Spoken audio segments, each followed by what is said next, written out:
And by the winds that carry the heavily laden clouds. Heavily laden clouds.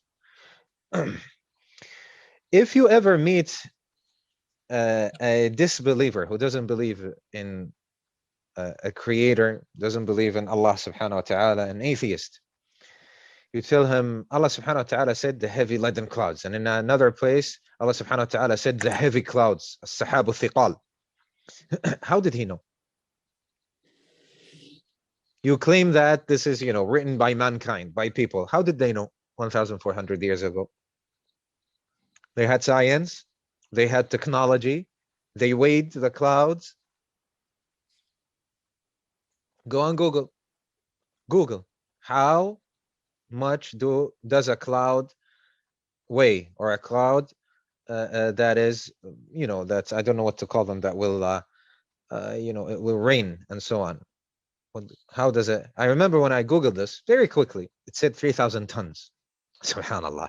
1,400 years ago, we, the Muslims, have been informed by the Prophet sallallahu alaihi wasallam, giving the message of Allah subhanahu wa ta'ala, the words of Allah subhanahu wa ta'ala, that the clouds are heavy.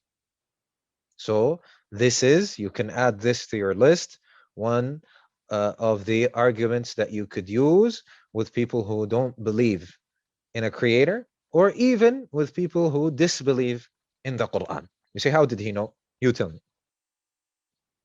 SubhanAllah, it's from Allah. The creator of the clouds is the one who said this. Nah.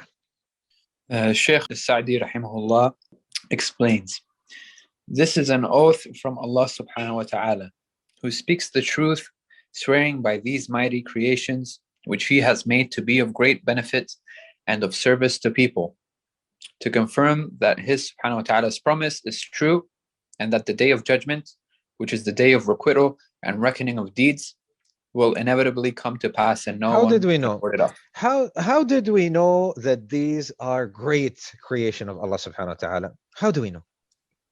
Because Allah subhanahu wa ta'ala swears by them. Ahsant, barakallah fik. Naam, because Allah subhanahu wa ta'ala has made an oath with them. So when Allah subhanahu wa ta'ala makes an oath with something, we understand this is great, this is elevated, it is, the status of this thing is high. So these are great creatures of Allah subhanahu wa ta'ala. So if anybody asks you and says, what is the wisdom behind Allah subhanahu wa ta'ala making an oath? To show us that these are great signs of him subhanahu wa ta'ala, great creatures which he had created that have benefits and so on and so forth for us to contemplate. So showing the importance of these creatures, may Allah subhanahu wa ta'ala reward you. Naam.